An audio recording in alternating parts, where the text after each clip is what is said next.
देखिए, अगर बात आप पढ़ाई की करेंगे तो पढ़ाई में अनेकों समस्याएं हैं। एक समस्या न है, गर्मी भी एक समस्या है। गर्मी है, नहीं पढ़ेंगे। इसके बाद बहुत सारी समस्या है, हम इन चीजों में नहीं पढ़ेंगे। पढ़ाई में जो सबसे बड़ी समस्या है पढ़ने वाले विद्यार्थी के लिए, कि जो गर्मी के कारण नहीं पढ़ते हैं वो पढ़ने वाले विद्यार्थी नहीं है। जो पढ़ने वाले विद्यार्थी हैं, जो सच में पढ़ते हैं, उनके लिए एक समस्या है टाइम मैनेजमेंट। टाइम मैनेजमेंट ये पढ़ने वाले विद्यार्थी के लिए समस्या है। और टाइम मैनेजमेंट यानी समय प्रबंधन। समय प्रबंधन,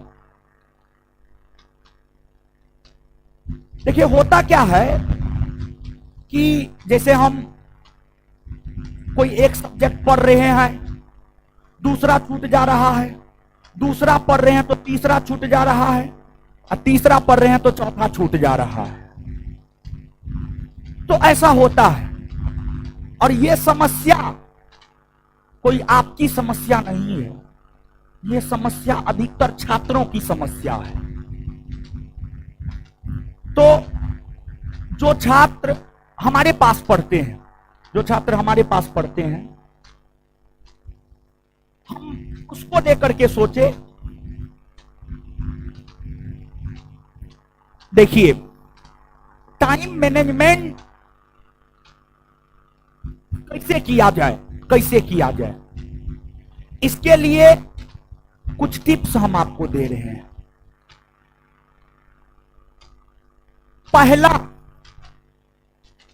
पहला बात यह है कि आप एक छात्र हैं, क्लासरूम में बैठे हुए हैं तो छात्र हैं, और छात्र का जो सबसे बड़ा काम है वो पढ़ाई करना। ये तो आप भी समझते हैं, हम भी समझते हैं। लेकिन हम लोग क्या करते हैं, हम लोग अपने कामों का विभाजन नहीं करते हैं। मेरा अपना अनुभव कहता है, अगर आपको अपने जीवन में किसी लक्ष्य को पाना है, किसी लक्ष्य को पाना है, तो उसके लिए आपको अपने कामों का विभाजन दो भाग में करना होगा। दो भाग में, एक प्राथमिक काम और दूसरा द्वितीयक काम। एक प्राइमरी वर्क, दूसरा सेकेंडरी वर्क। और प्राइमरी वर्क में आप उसको रखेंगे तो करना एकदम आवश्यक है। मतलब जैसे नई नई गर्लफ्रेंड बनती है तो उससे बात करना एकदम आवश्यक है, फिर वही पुरानी हो जाती है तो फिर बात करना बहुत ज्यादा जरूरी नहीं रह जाता है। पता हल्ला कीजिएगा झूठ मूठ का। और दूसरा एग्जाम्पल, अगर रेगिस्तान में हो, प्यास लगा हो, पानी नहीं हो, अंततः इंसान को अपना टॉयलेट, पेशाब पीना पड़ता है, वैसी आवश्यकता होनी चाहिए। और तीसरा एग्जाम्पल, आप पानी में डूब रहे हो और उस समय ऑक्सीजन की जो आवश्यकता होती है, उस टाइप का फीलिंग आपके भीतर होनी चाहिए। अगर सफलता को लेकर इस प्रकार का फीलिंग, इस प्रकार का स्वभाव आपके दिमाग में हो, यह बात आपके माइंड में हो, पानी में डूब रहे व्यक्ति चाहता है कैसे हमको ऑक्सीजन मिल जाए, जैसे हो वैसे ऑक्सीजन मिल जाए। वैसे ही सफलता की चाहत ऐसी होनी चाहिए कि कैसे हम सफल हो जाए, और हमेशा उस विषय में ही सोचिए। और देखिए, मेरा अपना मानना है और मेरा अनुभव भी ये कहता है, सिर्फ अपने बारे में सोचिए। जो दुनिया है ना, ये बहुत स्वार्थी है। तो इसलिए ताली नहीं बजाना, इसलिए दुनिया के विषय में सोचिए ही नहीं। सोचना है तो सिर्फ अपने विषय में सोचना है। स्वार्थी बनना पड़ेगा आपको। जब तक आप सेल्फिश नहीं बनेंगे, आप सफल नहीं हो सकते, कभी नहीं। हम 7 साल तक घर नहीं गए, तब हम सफल हुए हैं अपने जीवन में। हम स्वार्थी बने हैं, तब हम सफल हुए अपने जीवन में। तो स्वार्थी बनिए, सिर्फ अपने विषय में सोचिए, तभी आप सफल होइएगा। तो हम एकदम हाथ जोड़ करके, जो भी मेरे पास पढ़ते हैं, सबसे रिक्वेस्ट करते हैं, आप अपने कामों का विभाजन 2 भाग में कीजिए, प्राथमिक द्वितीयक। प्राथमिक काम में उसको रखिए जो करना एकदम जरूरी है, जिसके बिना जीवन अधूरा हो, जिसके बिना एकदम जीवन अधूरा है। उस काम के बिना जीवन का कोई महत्व ही नहीं है, ऐसा होना चाहिए। और प्राथमिक काम में आप पढ़ाई को रखिए और खाना को रखिए। पढ़ाई और खाना से भी बढ़ के पढ़ाई।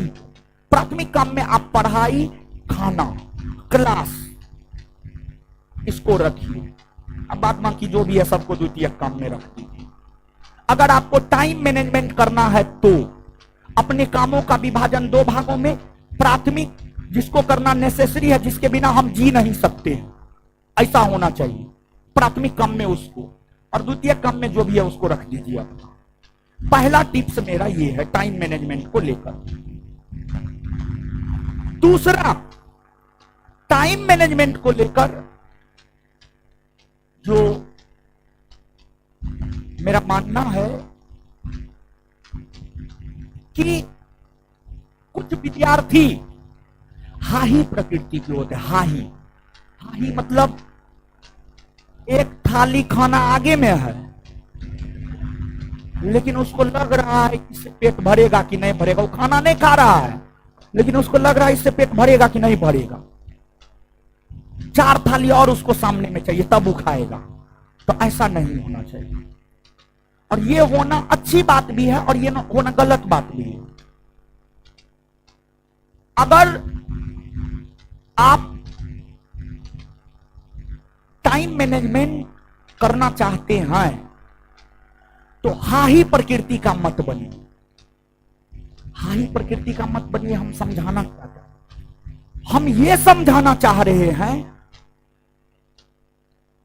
एक ही थाली खाइए, लेकिन स्वास्थ्यवर्धक खाइए, टेस्टी खाइए, अच्छा खाइए, बेहतर खाइए, जो स्वास्थ्य के लिए भी अच्छा हो, सब चीज के लिए अच्छा हो।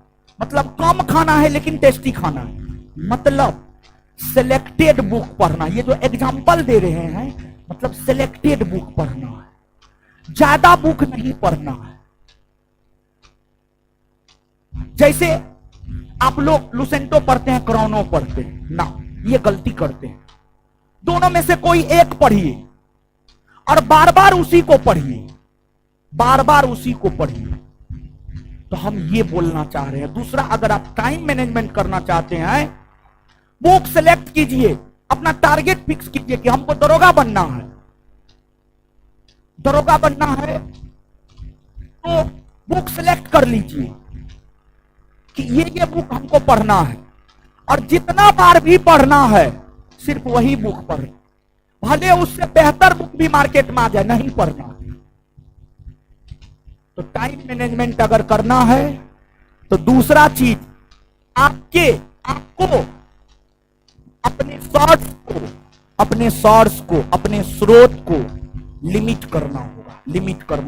देखिए, होता क्या है कि हम अपने रूम में काफी ज्यादा किताब भर लेते हैं, बहुत ज्यादा सोर्स ले लेते हैं। अब रूम में किताब है, अब आप स्वयं सोचिए, जैसे खाने वाला चीज बहुत सारा है रूम में, तो आप कंफ्यूज हो जाइएगा, आम खाए कि केला खाए कि अंगूर खाए। लेकिन अगर मान लिया जाए खाने वाला सिर्फ अंगूरे है, तो सिर्फ अंगूर खाएंगे। तो इसलिए रूम में हम किसी भी विद्यार्थी के रूम में जाते हैं तो हम यही देखते हैं कि उसके रूम में किताब कितना है। अगर रूम में किताब सीमित है कह देते हैं आपका रिजल्ट होगा, लेकिन अगर रूम में बहुत सारा किताब है, उसको कहते तो ना है लेकिन मन में सोच लेते हैं इसका कुछ होना जानी ना है। तो किताब सिलेक्टेड रखिए, किताब सिलेक्टेड रखिए। अब बिहार दरोगा की तैयारी करने वाले आप लोग हैं, तो आप मेरे पास पढ़ते हैं, तो हम आपको ये बात कहना चाहते हैं कि आप ज्यादा उलझन में मत पड़िए। आपको क्या करना है, आपको क्या करना है बता रहे हैं। जो हम क्वेश्चन बैंक दिए हैं, क्वेश्चन बैंक पूरा कंप्लीट कीजिए। आप रट के पी जाइए, इधर से उधर, आगे पीछे दाएं बाएं जो भी है उसमें पहला काम आपका ये होना चाहिए, क्वेश्चन बैंक को, ये जो क्वेश्चन बैंक दिए हुए हैं, ठीक है, और ये जो क्वेश्चन बैंक दिए हुए हैं इसको एकदम रट जाइए आगे से पीछे। पहला टारगेट आपका ये होना चाहिए। और जानते हैं इस बुक को बनाने में हमको लगभग साल भर लगा है, साल भर लगा इस बुक को बनाने में। ये बुक ऐसे नहीं बन गया है, और इस बुक पर हम स्वयं अपने से काम किए हैं, हमको साल भर का समय लगा इतना कंटेंट डालने में। और जानते हैं आपको जानकर आश्चर्य होगा, कुछ लोग इसका कॉपी कर लिए, कॉपी कर लिए। अब कहिएगा कैसे कॉपी कर लिए, कैसे आप कह सकते हैं कॉपी कर लिए हैं, तो इस पर चर्चा करेंगे। लेकिन एक बात हम आपको बता देते हैं, हम अपने विषय में देखिए, ना आप मेरे साथ रहते हैं, ना हम आपके साथ 24 घंटा रहते हैं, ना आप हमको उतना समझ सकते हैं, ना हम आपको उतना समझ सकते हैं। किसी को समझना आसान नहीं होता, बहुत मुश्किल होता है। कहने के लिए कोई कह देता है कि हम तुमको समझते हैं, हम तुमको समझते हैं, वो अलग बात है, लेकिन किसी को समझना बहुत टफ होता है। तो हम अपने विषय में हम आपको बता देते हैं, जो मेरे इर्द गिर्द रहता है, जो मेरे साथ रहता है, उसको पता है हम क्या है क्या नहीं। हम अपने जीवन में आज तक 2017 से लेकर आज तक, 1 सितंबर 2017 को कोचिंग खोले थे, तब से लेकर आज तक किसी टीचर के विषय में तनिक भी नहीं सोचे, 0% भी नहीं। ये बात हम अपने अंतर आत्मा से बोल रहे हैं। किसी टीचर के विषय में 1 सेकेंड के लिए नहीं सोचे। लेकिन हमारे विषय में आज के डेट में तो कोई ऐसा टीचर नहीं है जो नहीं सोचता है। आज के डेट में पटना के भीतर कोई ऐसा संस्थान और कोई ऐसा टीचर नहीं होगा जो रोशन आनंद के विषय में नहीं सोचता होगा।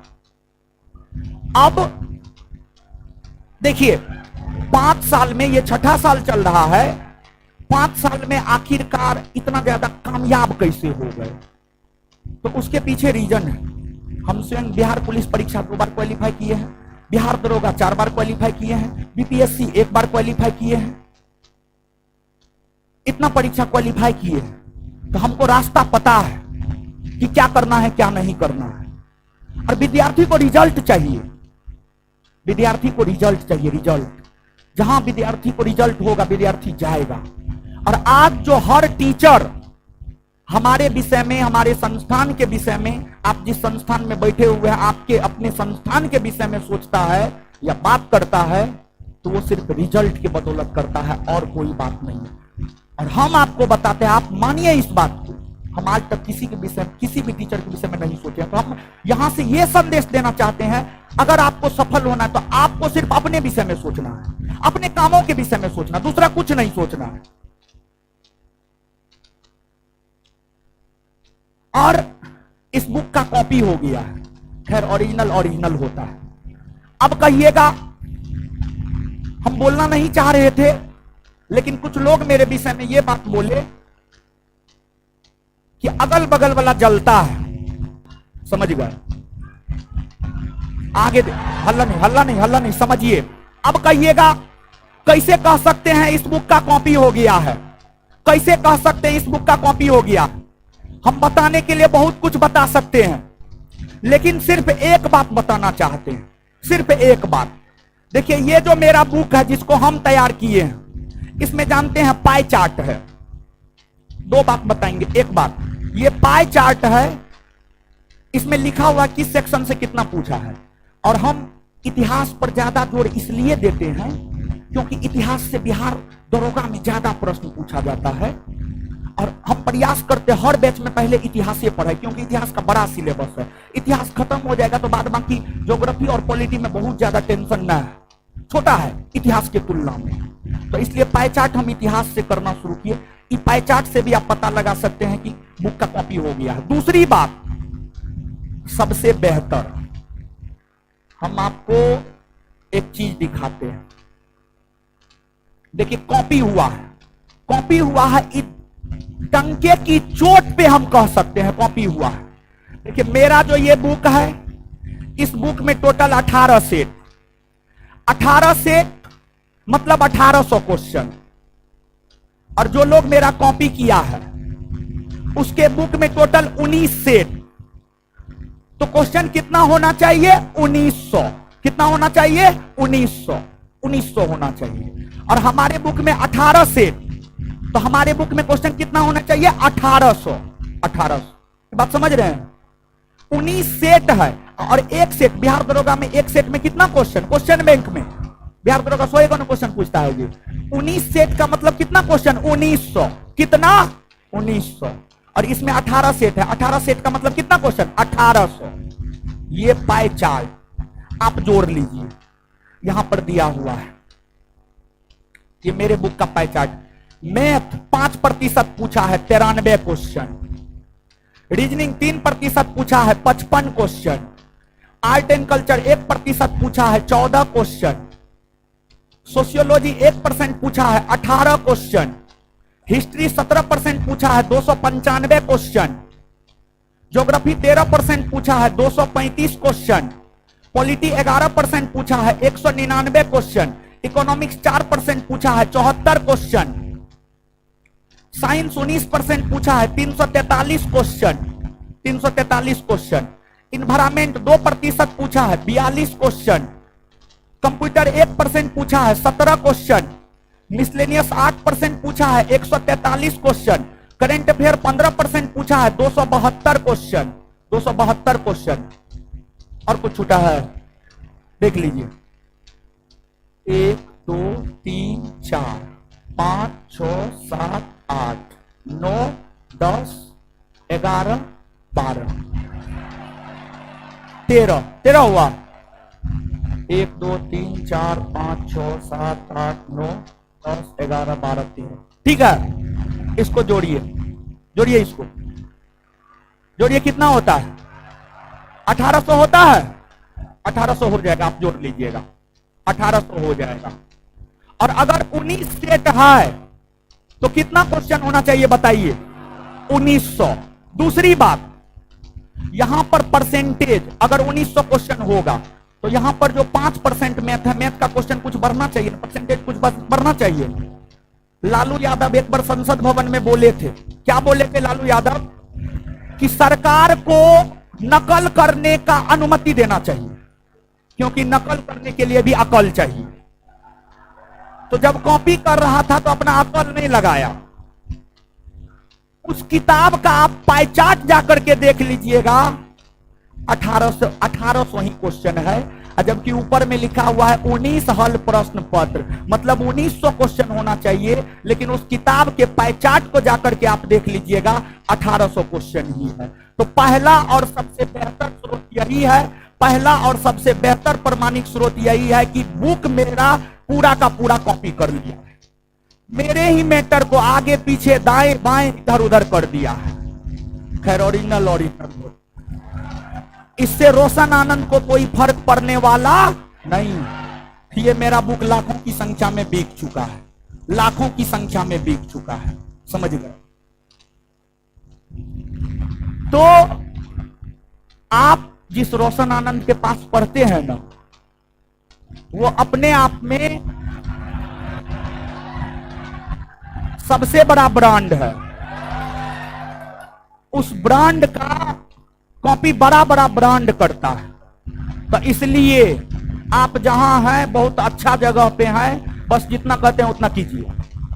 और इसके बाद देखिए, हम ये नहीं बोलते हैं कि हम सबसे बेहतर हैं, लेकिन हम ये जरूर बोलते हैं जो मेरे पास आएगा, मेरे बात को मानेगा, उसका हम रिजल्ट दिला देंगे। ये बात एकदम हम डंके के चोट पे कह सकते हैं। पटना के 90% टीचर एगो परीक्षा पास नहीं किया है, आपको तैयारी करवाएगा। मुश्किल से 10% पटना में ऐसा टीचर होगा जो स्वयं परीक्षा पास किया है और तब आपको तैयारी करवा रहा है। रोशन आनंद और बिट्टू झा उन टीचरों में शामिल है जो पहले खुद रिजल्ट लिया है और तब जाकर के पढ़ाना शुरू किया है। जब तक खुद का रिजल्ट नहीं होता था तब तक पढ़ाना शुरू नहीं किए हैं।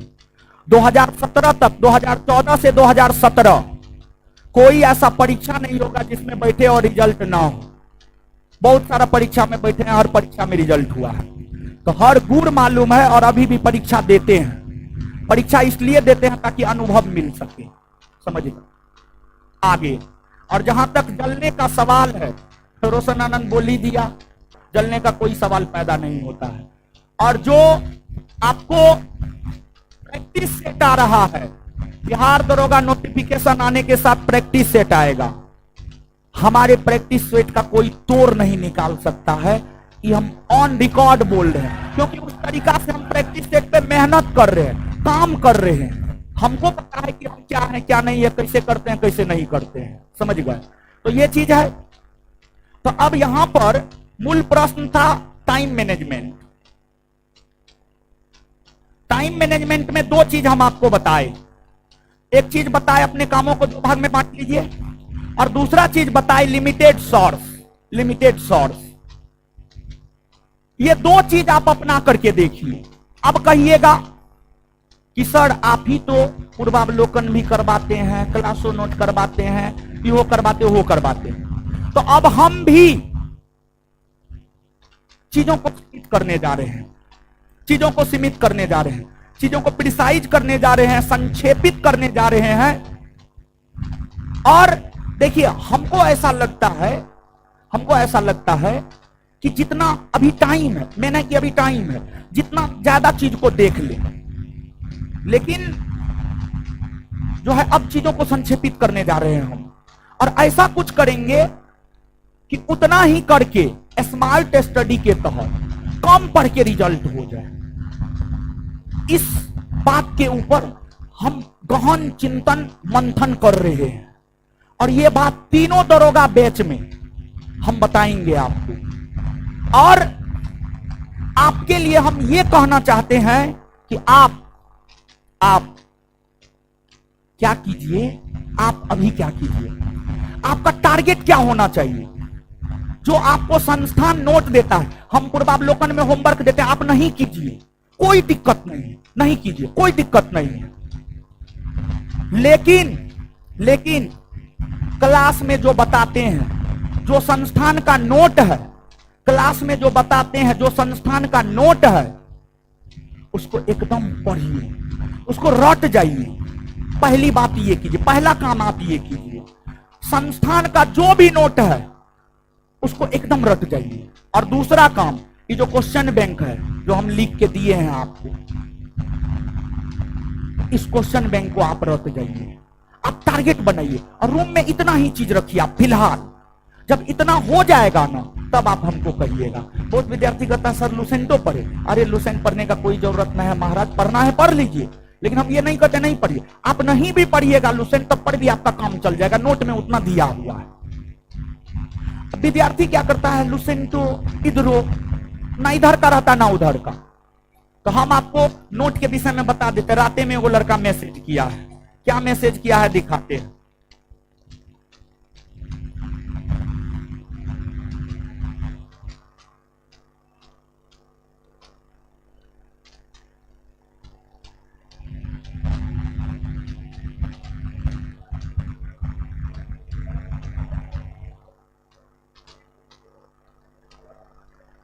हल्ला मत कीजिए, यही ना आप लोग बातें नहीं मानते हैं। बोले तो हमको तो कॉपी बढ़िया बढ़िया लोग करता है, आप लोग के लिए तो घर की मुर्गी दाल बराबर।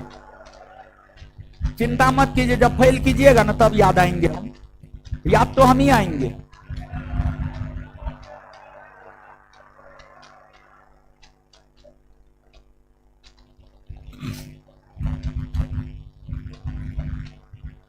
देखिए लड़का मैसेज क्या किया है। प्रणब आनंद इसका नाम है। प्रणाम सर, हम आपसे 2213 प्री से जुड़े हैं।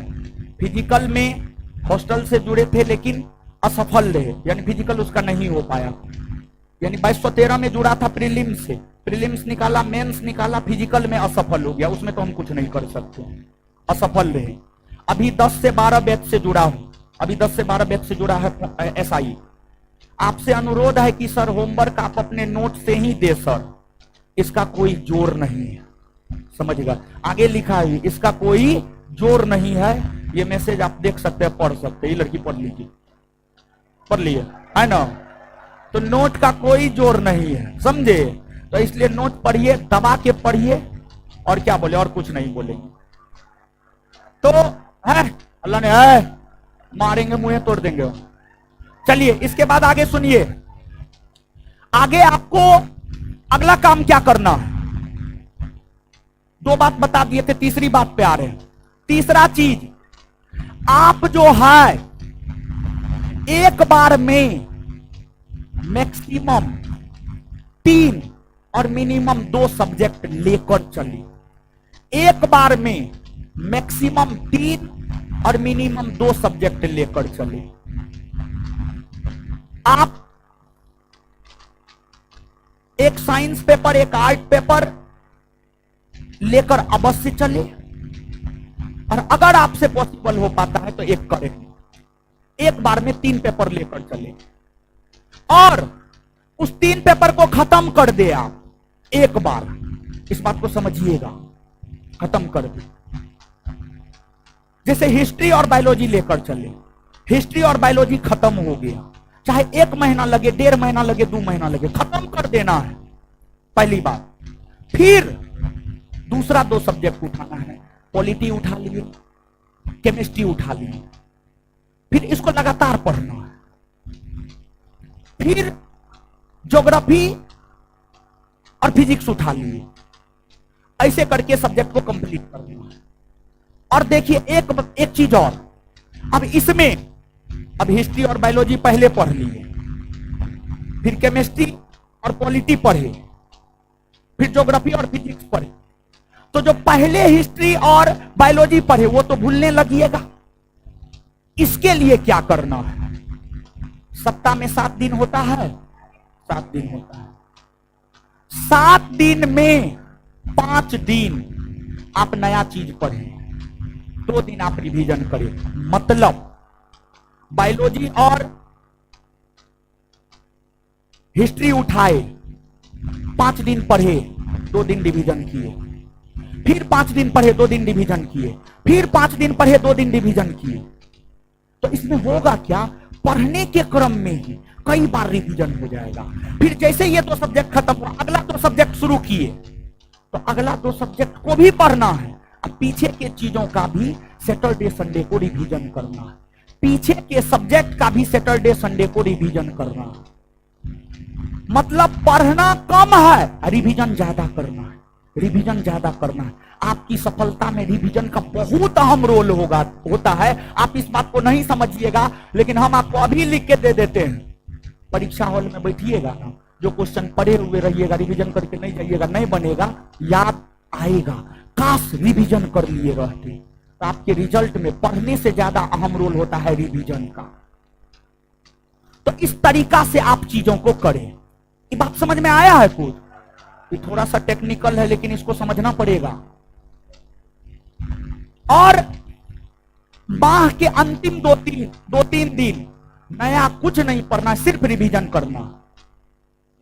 साथ ही साथ अगर आप टेस्ट देते हैं, कोई भी टेस्ट देते हैं, तो टेस्ट देके घर पे जाइए, रात में सोने से पहले एक बार रिवीजन करके सोइए। और टेस्ट सैटरडे संडे को नहीं ही होता है, सैटरडे संडे को उस टेस्ट का रिवीजन करना है, रिवीजन करना है। जितना ज्यादा से ज्यादा रिवीजन कीजिएगा, आपके सफल होने के चांसेस उतना ज्यादा हो जाएगा। बात समझ में आया है? आज के लिए इतना ही, ये टिप्स आज के लिए रहा, समझ गए? आशा करते हैं आप मोटिवेट हुए होंगे, आपका हौसला बुलंद हुआ होगा।